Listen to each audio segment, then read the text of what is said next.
In the dim glow of her laptop screen, late one night in her cramped Brooklyn apartment, Elena discovered the email that shattered her world.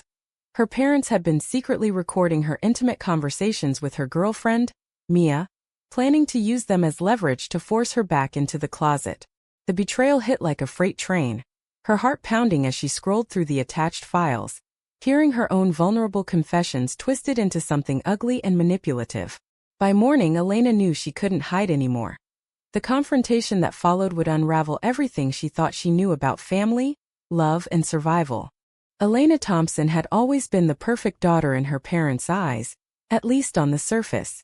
Growing up in an affluent suburb of Chicago, she excelled in school, volunteered at church events, and dated the boys her conservative evangelical parents approved of. But beneath that facade, Elena harbored a secret that gnawed at her soul. Her attraction to women. It started in high school with fleeting crushes, but she buried them deep, terrified of the judgment that would come from her family and their tight-knit community. Her father, Robert, a successful real estate developer, preached family values and traditional marriage at every dinner table conversation. Her mother, Susan, a homemaker who led Bible study groups, often spoke of God's plan for women as wives and mothers. Elena learned early to compartmentalize her feelings, smiling through the discomfort of forced heteronormativity. When Elena moved to New York City for college at NYU, the distance offered a fragile freedom. She majored in psychology, hoping to understand her own turmoil better. It was there, in a crowded campus coffee shop, that she met Mia Rodriguez. Mia was everything Elena wasn't: bold, unapologetically queer, with a fiery passion for social justice. Mia's family had immigrated from Puerto Rico, and she grew up in the Bronx, fighting against the prejudices that came with being Latina and lesbian. Their first conversation sparked over a shared book on feminist theory, and soon stolen glances turned into late-night walks through Central Park, where Elena finally admitted her truth aloud for the first time. "I feel like I've been living someone else's life," Elena whispered one evening as they sat on a bench overlooking the Bethesda fountain. Mia took her hand, her touch sending a warmth through Elena that she had never known. "Then start living yours," Mia replied, her eyes steady and encouraging.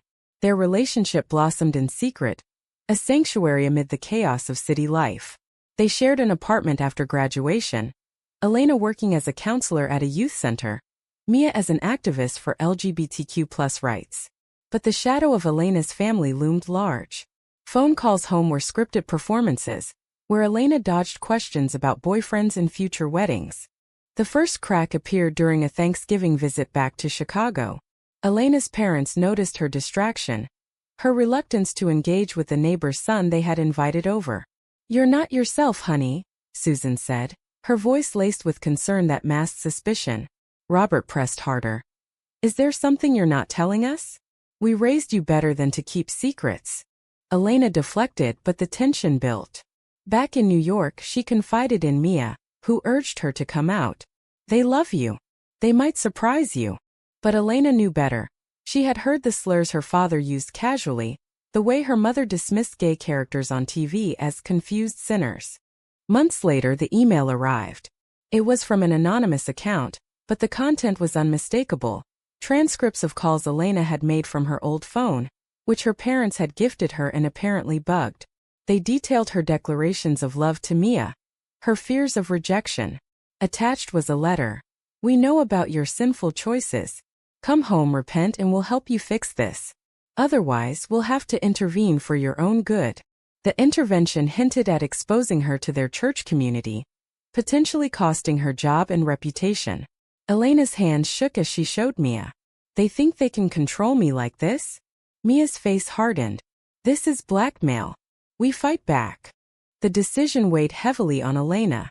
Confronting them meant risking everything: the financial support they still provided, the familial bond she clung to despite the pain. But silence meant betrayal of herself and Mia. They spent nights debating, Mia advocating for legal action, Elena torn between anger and a lingering hope for reconciliation. Finally, Elena chose to fly back to Chicago alone, leaving Mia behind for safety. The drive from the airport to her childhood home felt eternal, her mind racing through scenarios of denial, tears, or outright rejection. Arriving unannounced, Elena burst through the door during dinner. How could you? She demanded, slamming the printed emails on the table. Robert's face paled. Susan gasped. We were protecting you, Robert stammered. This lifestyle, it's destroying you. The argument escalated, voices rising as Elena poured out years of suppressed pain.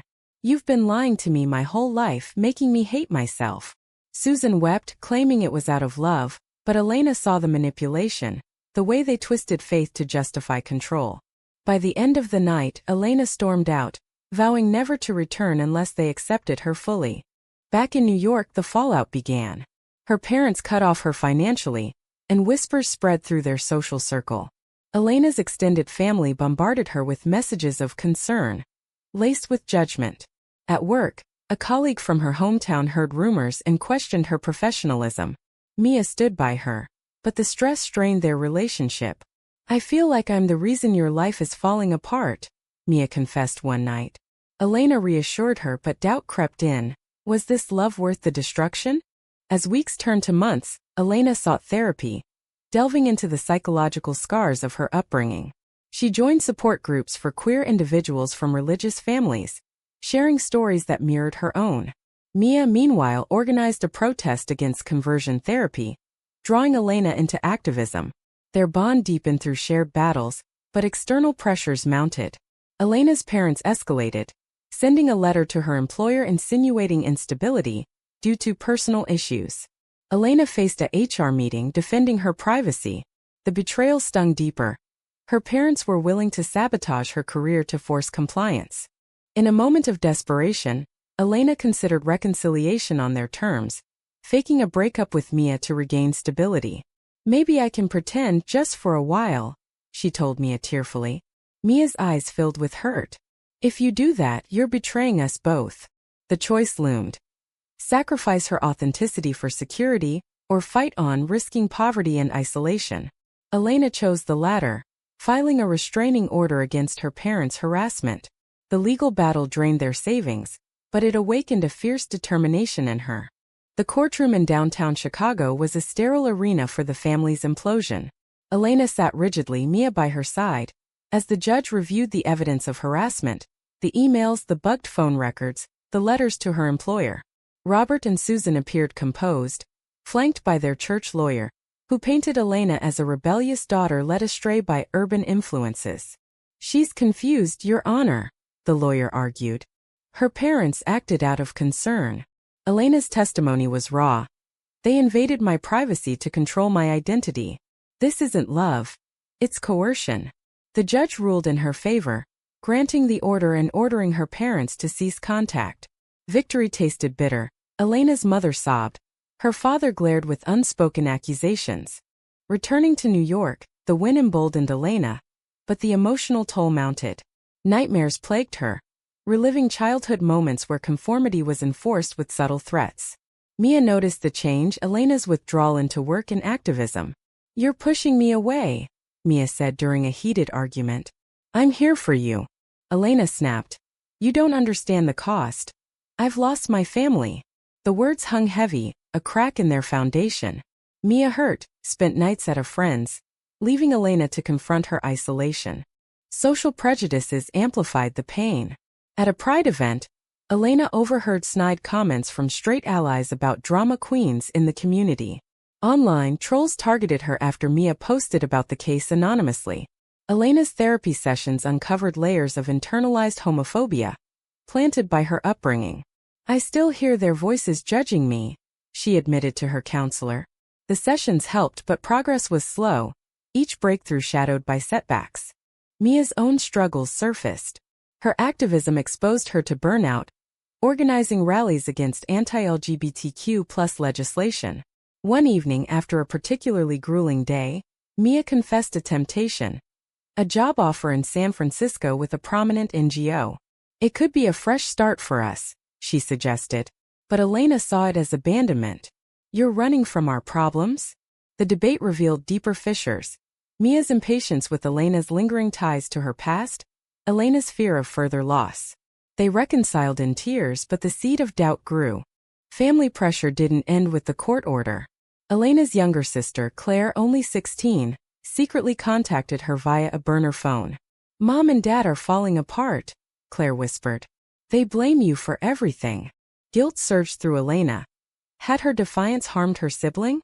Claire revealed the home's toxic atmosphere, with parents doubling down on religious fervor.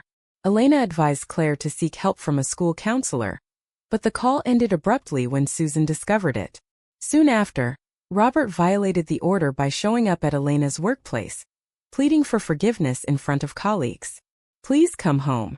We can fix this. Security escorted him out, but the scene humiliated Elena, fueling office gossip. The incident pushed Elena to a breaking point. She confided in a support group friend, who suggested going public with her story to raise awareness. Mia supported the idea, seeing it as empowerment. Together, they drafted an op-ed for a major LGBTQ+ publication. From Closet to Courtroom: My Fight Against Familial Homophobia. The piece went viral, drawing both praise and backlash. Supporters flooded her inbox with similar stories, but detractors, including anonymous accounts she suspected were from her parents' church, accused her of family destruction. The publicity brought unexpected consequences.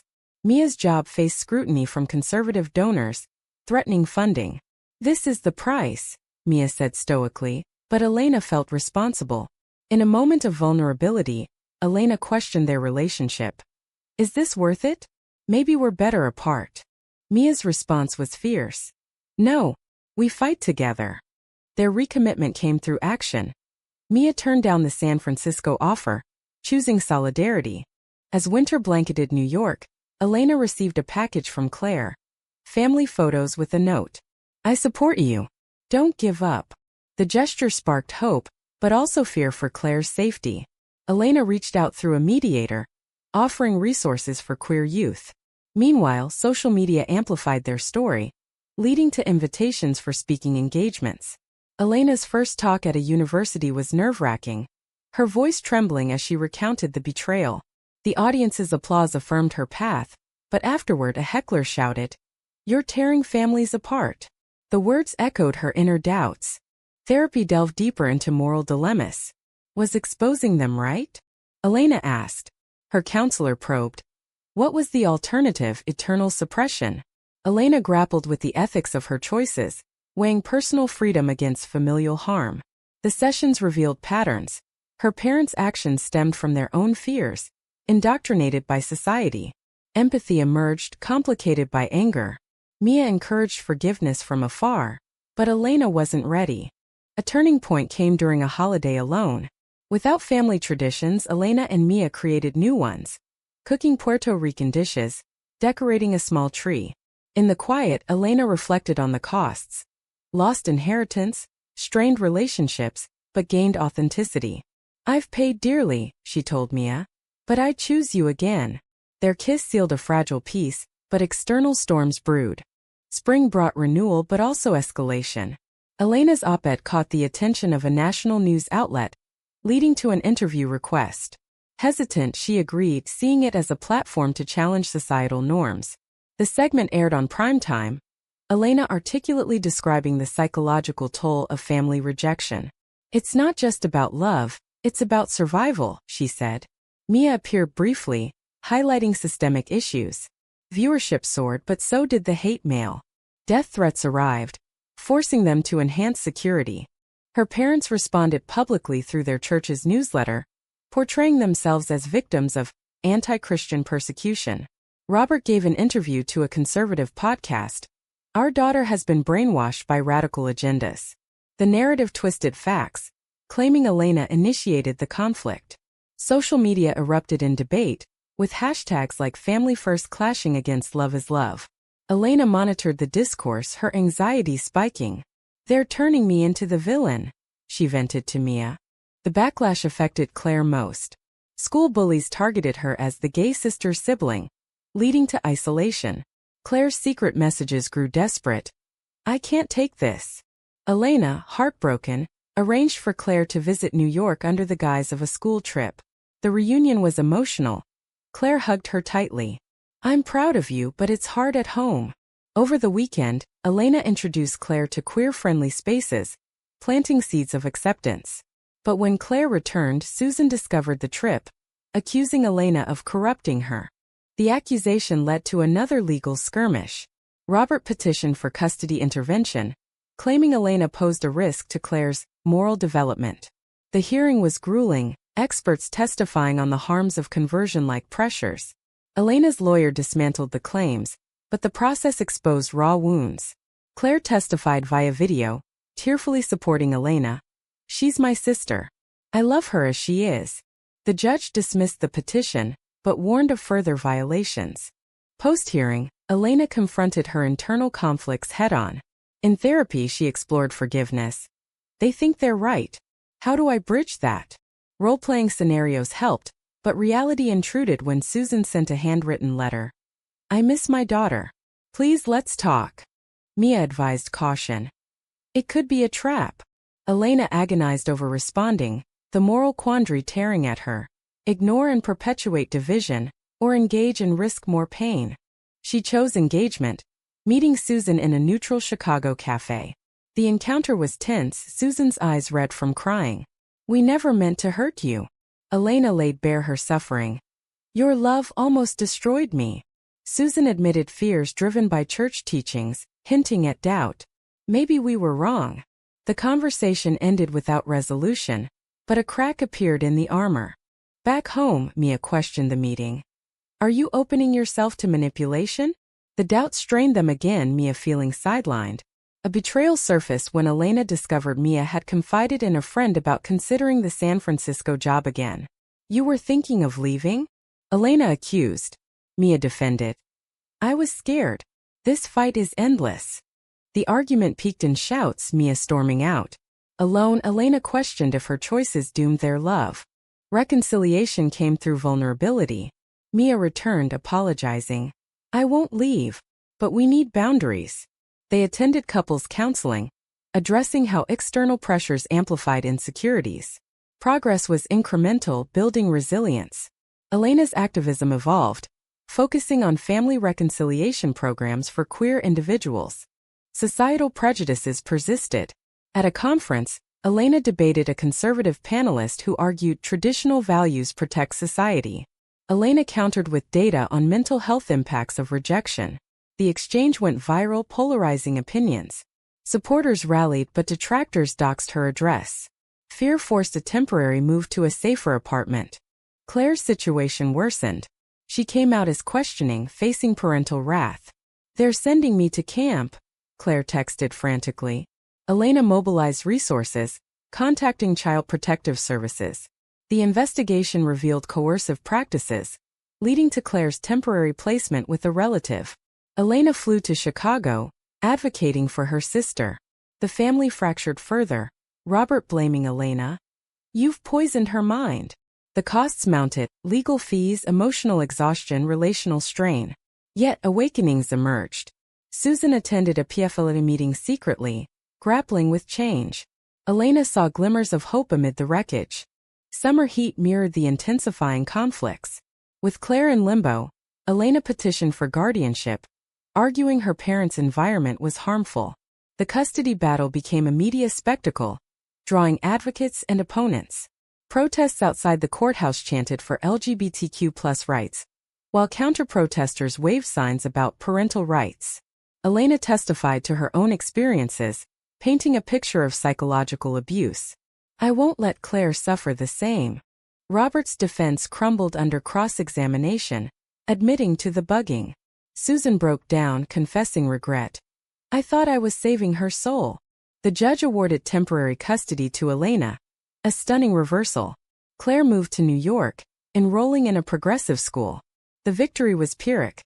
Robert disowned them both, Susan torn between husband and daughters. Adjusting to the new dynamic, Elena navigated sisterly bonds while mending her relationship with Mia. Claire's presence brought joy, but also reminders of loss. "Do you miss them?" Claire asked. Elena nodded. "Parts of them."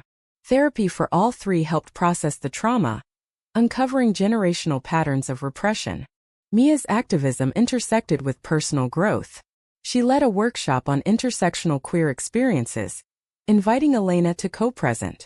Their synergy reignited passion, but external betrayals loomed. A former friend from Elena's support group leaked private details to tabloids, twisting their story for sensationalism. Headlines screamed, "Lesbian drama tears family apart." The exposure invaded their privacy, forcing Elena to take a leave from work. In the midst of chaos, a moral crossroads emerged. Susan reached out again, this time alone. "I want to understand." Elena agreed to mediated sessions, a risky olive branch. The meetings were fraught, Susan confronting her biases. "I was taught wrong," she admitted tearfully. Robert refused participation, solidifying the divide. Elena weighed forgiveness against accountability. Pardon too soon and enable denial, hold grudges and forfeit healing. Mia's patience waned. How much more do you give them? The question sparked reflection on sacrifices. Elena had traded family harmony for truth, career stability for advocacy, but gained self-worth and community. Claire thrived, exploring her identity openly. Yet, doubts persisted. Was the pain justified? A confrontation with Robert sealed shifts. He appeared at their door uninvited, violating orders again. "Give me back my daughter," he demanded. Elena stood firm. "She's safe here." The police intervention led to his arrest, a low point. Susan filed for divorce, choosing her children over complicity. The news stunned Elena. Her actions had catalyzed unintended change. Rebuilding began tentatively. Susan visited New York, meeting Mia formally. Awkward at first, conversations deepened. "I'm sorry for the hurt," Susan said. Elena forgave incrementally, setting boundaries. The family redefined itself, fractured but evolving. Socially, Elena's story inspired legislation pushes against familial harassment in several states. She testified in hearings, her voice steady. Mia's NGO secured funding despite backlash, their partnership stronger. Yet, awakenings came with lingering scars. Elena reflected on decisions. The initial confrontation, going public, fighting for Claire. Each carried costs, trust eroded, innocence lost. In quiet moments she questioned the ethics. Had she prioritized self over family, or justice over mercy? As autumn leaves fell in Central Park, Elena, Mia and Claire walked together. A makeshift family forged in fire. Claire laughed freely, Mia's arm around Elena. A scene unimaginable years prior. But peace was fragile. Robert's appeals dragged on, his bitterness unyielding. Susan's visits increased, her transformation evident in small acts. Attending pride events, reading queer literature. Elena's career rebounded, promoted to lead counselor at an expanded youth center. Her experiences informed her work, helping others navigate similar storms. Mia published a book on activism and resilience, dedicating it to Elena. Their love, tested by trials, emerged resilient, rooted in mutual respect. Yet societal shadows persisted. Anti-LGBTQ+ bills surged in conservative states, reminding them the fight was ongoing. Elena joined national campaigns, her story a beacon. Internally, she confronted final dilemmas. Fully sever ties with Robert, or leave a door ajar for improbable redemption. She chose the latter, sending a letter outlining conditions for contact. No response came, but closure settled. In therapy's end, Elena acknowledged growth. From suppressed daughter to empowered woman. The costs, emotional bankruptcy, relational fractures were steep, but the gains, authenticity, advocacy, outweighed. Mia echoed. "We paid dearly, but we're free." The journey culminated in a quiet ceremony, Elena and Mia exchanging vows in a small gathering. Claire officiated, Susan attended tearfully. Vows spoke of enduring betrayals, choosing love amid chaos. "Through storms we stand," Elena promised. Reflecting on the path, Elena pondered the moral ambiguities. Families torn by prejudice, individuals awakened through pain. Society's progress demanded personal sacrifices, sparking debates on right and wrong. Was Elena justified in exposing her family's betrayal, even if it led to irreversible damage, or should she have sought quieter paths to preserve bonds?